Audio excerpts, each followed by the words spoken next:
Police প্রশাসন ব্যর্থ হতে পারে, কিন্তু বঙ্গবন্ধু সৈনিক ব্যর্থ হতে পারে না।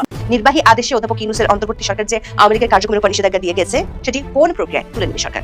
সরকার একটি সূত্র বলছে এক্ষেত্রে 3টি বিকল্পের কথা ভাবছে সরকার। 3টির মধ্যে দ্বিতীয় বিকল্পের পথে হাঁটলে মার্চের শেষ দিকে স্বয়ংক্রিয়ভাবে আওয়ামী লীগের নিষেধাজ্ঞা অকার্যকর হয়ে যেতে পারে। নিয়ে মাঠে নামছেন ডক্টর মোহাম্মদ ইউনূস। যমুনায় নিরিবিলি সময় কাটালেও ঈদের পর নিজ বাসভবনে ফেরার হচ্ছে যে অন্তর্ভুক্তিমূলক রাজনীতি, অর্থাৎ আওয়ামী লীগের উপরে যে নিষেধাজ্ঞা দিয়েছে প্রফেসর ইউনূসের সরকার, সেটা তুলে নিতে হবে। তুলে নিয়ে সবাইকে নিয়ে রাজনীতি করতে হবে, সেটা ভারতের অন্যতম চাওয়া এবং সম্ভবত বিএনপি সেই পথেই হাঁটছে। বিএনপিও বিশ্বাস করে গণতান্ত্রিক রাজনীতিতে কোনো দল। সারা দেশে খুলছে একের পর এক আওয়ামী লীগের অফিস। ক্ষোভে ময়মনসিংহে লীগের কার্যালয়ে আগুন ধরিয়ে দিল এনসিপির নেতাকর্মীরা। দেশটা তো শুধু কোনো দলের না, আমি সব বাদ দিলাম। আমাদের যদি ধরেন আপনি ছাত্র দল না, আমিও কোনো দল করি না, আমাদের দেশটা তো সবার, পাওয়ার চেক এন্ড ব্যালেন্স তো লাগবেই। 24-এর ছাত্র জনতার অভ্যুত্থানের পর প্রধান উপদেষ্টা হিসেবে দেশের দায়িত্ব নিয়েছিলেন শান্তিতে নোবেলপ্রাপ্ত ডক্টর মোহাম্মদ ইউনূস। দীর্ঘ 18 মাস দেশ পরিচালনার পর 12 ফেব্রুয়ারি ত্রয়োদশ জাতীয় সংসদ নির্বাচনের মাধ্যমে জাতীয়তাবাদী দল বিএনপির কাছে ক্ষমতা হস্তান্তর করেন তিনি। আন্দোলনের উত্তাল ঢেউয়ে ক্ষমতার মসনদ ভেঙে পড়ার পর দেশ ছেড়ে পালিয়ে যান সাবেক প্রধানমন্ত্রী শেখ হাসিনা। আর সেই নাটকীয় পতনের পর থেকেই প্রশ্ন ঘুরপাক খাচ্ছে, তিনি কি ফিরবেন নাকি পর্দার আড়ালে থেকে যাবে এই অধ্যায়? শপথ গ্রহণের পর প্রথম রাষ্ট্রীয় সফরে কোথায় যাবেন তারেক রহমান? ভারত ও পাকিস্তানের তুমুল টানাটানির মধ্যে এই প্রশ্ন যখন কূটনৈতিক অঙ্গনে ঝড় তুলছিল, ঠিক তখনই এক অভাবনীয় মাস্টার স্ট্রোক দিলেন বাংলাদেশের নতুন প্রধানমন্ত্রী। আসসালামু আলাইকুম, জানিয়ে দিব এইমাত্র পাওয়া সর্বশেষ গুরুত্বপূর্ণ আপডেট খবর। দর্শক, এত সময় শুনছিলেন সংবাদ শিরোনাম, এবার থাকছে বিস্তারিত। তার আগে ছোট্ট রিকোয়েস্ট করতে চাই, যারা এই ধরনের নিউজ দেখতে ভালোবাসেন দেনে চ্যানেলটি সাবস্ক্রাইব করে বেল আইকনটি অল করে দেবেন, তাহলে কথা লম্বা না গেছে ভিডিওটি শেষ পর্যন্ত দেখতে থাকি। সরকার গঠনের অব্যবহিত পরেই প্রশাসনের শীর্ষ পদগুলোতে যে বড় ধরনের রদবদল শুরু হয়েছে, তা শুধু রুটিন মাফিক প্রশাসনিক কাজ নয়, বরং এই যে ক্ষমতা, এই ক্ষমতাকে নিরঙ্কুশ করার একটি কিউরেটিং প্রক্রিয়া। এই প্রক্রিয়ায় প্রথম বড় ধাক্কাটি এসেছে পুলিশ প্রশাসনের উপর। পুলিশের মহাপরিদর্শক বা আইজিপি পদ থেকে বাহারুল আলমকে সরিয়ে দেওয়ার সিদ্ধান্ত এবং তাকে ঘিরে সৃষ্ট বিতর্ক প্রশাসনের অন্দরে অস্থিরতার স্পষ্ট ইঙ্গিত দিচ্ছে। স্বরাষ্ট্র মন্ত্রণালয় ও পুলিশের একাধিক সূত্র নিশ্চিত করেছে যে বাহারুল আলমের বিদায় ঘণ্টা আসলে বেজে গেছে। তাকে একটি বিদায়ী সংবর্ধনার মাধ্যমে সরিয়ে দেওয়া হচ্ছে। তার বিদায়ের প্রেক্ষাপটটি বেশ নাটকীয় এবং বিতর্কিত। বিশেষ করে বিডিআর বিদ্রোহ এবং হত্যাযজ্ঞের সময় তার ভূমিকা এবং ইউনূসের আমলে গঠিত তথাকথিত জাতীয় স্বাধীন তদন্ত কমিশনের প্রতিবেদনে তার নাম উঠে আসা তাকে বিএনপি সরকারের কাছে অগ্রহণযোগ্য করে তুলেছে বলে প্রশাসনের ভিতর থেকে জানা গেছে। এছাড়া সাবেক বিএনপি সংসদ সদস্য নাসিরউদ্দিন আহমেদ পিন্টুর মৃত্যুকে ঘিরে বাহারুল আলমের বিরুদ্ধে দীর্ঘদিনের অভিযোগ রয়েছে। পিন্টু স্মৃতিসংঘের লাগাতার আন্দোলন এবং তার বিরুদ্ধে বিডিআর হত্যা মামলায় তাকে গ্রেপ্তারের অভিযোগ পরিস্থিতিকে আরো ঘোলাটে করেছে। বিদায় লগ্নে কর্মীদের বা সহকর্মীদের উদ্দেশ্যে চার্লস ডিকেন্সের বিখ্যাত উক্তি উদ্ধৃত করে বাহারুল আলম যে বার্তা দিয়েছেন, সেটি এরকম যে এটি ছিল শ্রেষ্ঠ সময়, এটি ছিল সবচেয়ে খারাপ সময়। তা আদতে গত 1.5 বছরে প্রশাসনিক বিশৃঙ্খলা এবং আস্থার সংকটেরই প্রতিচ্ছবি। আসলে বিগত অন্তর্বর্তীকালীন সরকারের প্রধান উপদেষ্টার বিশেষ সহকারী খোদা বক্স চৌধুরীর সুপারিশে নিয়োগ পাওয়া এই কর্মকর্তার বিদায় মূলত পূর্ববর্তী প্রশাসনের অবশিষ্ট প্রভাব মুছে ফেলার চেষ্টা হিসেবে দেখতে হবে বা দেখছেন অনেকেই। পুলিশের শীর্ষ পদে এই রদবদলের পর স্বাভাবিকভাবেই যে প্রশ্নটি অনেকেই তুলতে শুরু করেছেন, তা হলো আইজিপির পর এবার কি তবে সেনাপ্রধান জেনারেল ওয়াকারুজ্জামানের পালা? বিএনপি সরকারের ভেতরে এবং বাইরে দলটির নীতি নির্ধারণী মহলে জোর গুঞ্জন চলছে যে বর্তমান সেনাপ্রধানকে তার মেয়াদ শেষ হওয়ার আগেই অব্যাহতি দেওয়া হতে পারে। জেনারেল ওয়াকারুজ্জামানের নিয়োগ হয়েছিল আওয়ামী লীগ সরকারের সময়ে, যা বর্তমান ক্ষমতাসীনদের কাছে অস্বস্তির কারণ।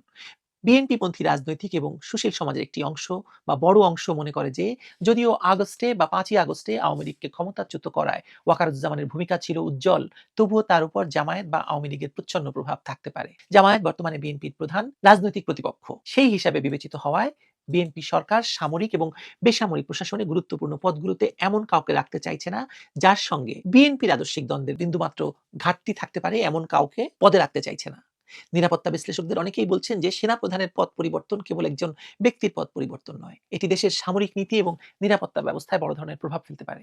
সেনাবাহিনীর ভেতর থেকে বিএনপি বিরোধী বা বিগত সরকারের অনুগত কোনো প্রভাব বলয় যাতে সক্রিয় না থাকতে পারে, সেজন্যই এই পরিবর্তনের তোড়জোড়। যদি শেষ পর্যন্ত জেনারেল ওয়াকারুজ্জামানের অপসারণ ঘটে, তবে পরবর্তী সেনাপ্রধান কে হবেন তা নিয়ে সামরিক এবং রাজনৈতিক মহলে শুরু হয়েছে চুলচেরা বিশ্লেষণ। 2024 সালের 24শে জুন দায়িত্ব নেওয়া জেনারেল ওয়াকারের মেয়াদ 2027 সাল পর্যন্ত থাকলেও বর্তমান রাজনৈতিক বাস্তবতায় সেই সময়সীমা অর্থহীন হয়ে পড়েছে। জ্যেষ্ঠতার ক্রম এবং রাজনৈতিক সমীকরণ মিলিয়ে পরবর্তী সেনাপ্রধান হিসেবে বেশ কয়েকটি নাম আলোচনা রয়েছে।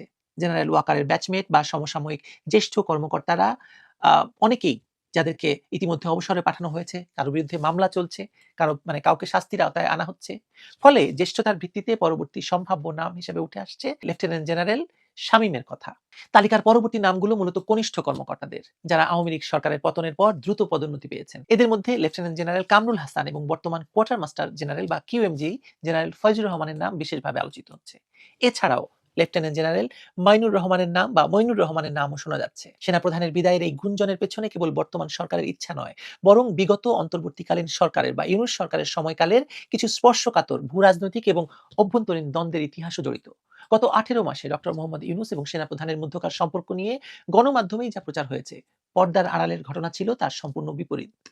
তথাকথিত অনুসন্ধানী সাংবাদিকতা যা প্রকাশ করতে ব্যর্থ হয়েছে তা হলো নির্বাচন এবং রোহিঙ্গা ইস্যুতে মানবিক করিডোর স্থাপন নিয়ে সেনাপ্রধান এবং প্রধান উপদেষ্টার মধ্যে তীব্র মতদ্বৈধতা ছিল।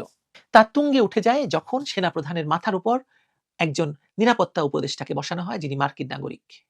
মার্কিন যুক্তরাষ্ট্র এবং জাতিসংঘের চাপে রাখাইনে মানবিক করিডোর চালু এবং মানবাধিকার বিষয়ক হাই কমিশনারের অফিস স্থাপনের নামে বিদেশি সামরিক উপস্থিতির যে পরিকল্পনা করা হয়েছিল, তা দেশের সার্বভৌমত্বের জন্য হুমকি হিসেবে দেখেছিলেন সেনাপ্রধান।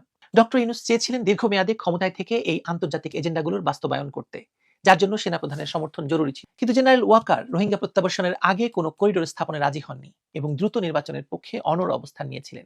এই দ্বান্দ্বিক পরিস্থিতির চূড়ান্ত রূপ দেখা গিয়েছিল যখন প্রধান উপদেষ্টা কৌশলে সেনাপ্রধানকে সরিয়ে দেওয়ার উদ্যোগ নিয়েছিলেন। প্রিন্সিপাল স্টাফ অফিসার বা পিএসও এস.এম. কামরুল হাসানকে ব্যবহার করে 3 বাহিনীর প্রধানদের চাকরিচ্যুতির বিজ্ঞাপন পর্যন্ত প্রস্তুত করা হয়েছিল বলে জানা যায়। কিন্তু ক্যান্টনমেন্টের তীব্র প্রতিক্রিয়া এবং সেনাপ্রধানের দৃঢ় অবস্থানের কারণে সেই অ্যাডমিনিস্ট্রেটিভ কু বা প্রশাসনিক অভ্যুত্থান ব্যর্থ হয়।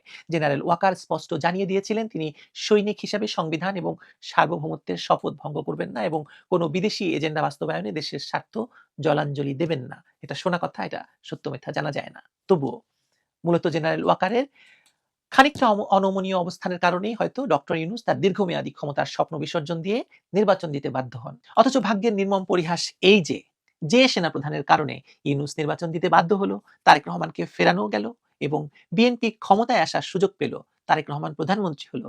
আজ সেই বিএনপি সরকারের আমলেই সেনাপ্রধান ওয়াকারুজ্জামানের পদ অনিশ্চয়তার মুখে পড়েছে। বাংলাদেশে ক্ষমতার পালাবদলে ব্যক্তি বা প্রতিষ্ঠানের চেয়ে রাজনৈতিক সমীকরণ এবং আন্তর্জাতিক ভূ রাজনীতি অনেক বেশি নিয়ামক হয়ে দাঁড়ায়, সেটা আমরা বহুবার দেখেছি। জেনারেল ওয়াকার হয়তো এক ডু অর ডাই পরিস্থিতির মধ্য দিয়ে দেশকে নির্বাচনের পথে নিয়ে এসেছেন, বিদেশি করিডোর এবং দীর্ঘমেয়াদী অনির্বাচিত শাসনের ব্লুপ্রিন্ট নস্যাৎ করে দিয়েছেন। কিন্তু রাজনীতিতে বাবাজি কৃতজ্ঞতার কোনো স্থান নেই। আজ যখন নতুন সরকার তার নিজস্ব নিরাপত্তা বলয় তৈরি করতে চাইছে, তখন ওয়াকারুজ্জামানের অতীত অবদান নয়, বরং তার নিয়োগকাল, কে তাকে নিয়োগ দিয়েছে, কার আমলে তিনি নিয়োগ পেয়েছেন এবং তার বিরুদ্ধে কথিত রাজনৈতিক ট্যাগ, অর্থাৎ তিনি জামাতের আমিরের ঘনিষ্ঠ বা তিনি জামায়াতপন্থী সেনাপ্রধান, এই ট্যাগই মুখ্য হয়ে দাঁড়িয়েছে। আইজিপি বাহারুল আলমের বিদায় হয়তো একটি প্রশাসনিক শুদ্ধি অভিযান হতে পারে, কিন্তু সেনাপ্রধানের সম্ভাব্য বিদায় হবে একটি গভীর রাজনৈতিক এবং কৌশলগত সিদ্ধান্ত। ওয়াকারুজ্জামান কি তার মেয়াদ পূর্ণ করতে পারবেন, নাকি তাকেও ইতিহাসের পুনরাবৃত্তির শিকার হয়ে বিদায় নিতে হবে, তা এখন সময়ের অপেক্ষা মাত্র। জানা যাবে কিছুদিনের মধ্যেই। তবে এটুকু নিশ্চিত, বাংলাদেশের ক্ষমতার করিডোরে অস্থিরতা সহসাই কাটছে না এবং এর কেন্দ্রবিন্দুতে আবারও সেই সেনাবাহিনী, সেনাপ্রধান এবং সরকার একটা ভয়াবহ পরিস্থিতির মধ্যে পড়ে যাচ্ছে। দেখা যাক কে কাকে কেটে টিকে থাকে, কে কাকে কেটে বেরিয়ে যেতে পারে। প্রিয় দেশবাসী, আপনারা যে যেখান থেকে ভিডিওটি শুরু থেকে শেষটা মাত্র দেখছেন, আপনাদের সকলকে জানাই অসংখ্য ধন্যবাদ। যদি ভিডিওটি ভালো লেগে থাকে অবশ্যই সবার কাছে শেয়ার করে দিবেন, তাহলে সবাই সুস্থ থাকবেন, ভালো থাকবেন। অবশ্যই দেখা হবে পরবর্তী কোনো নিউজে। আসসালামু আলাইকুম।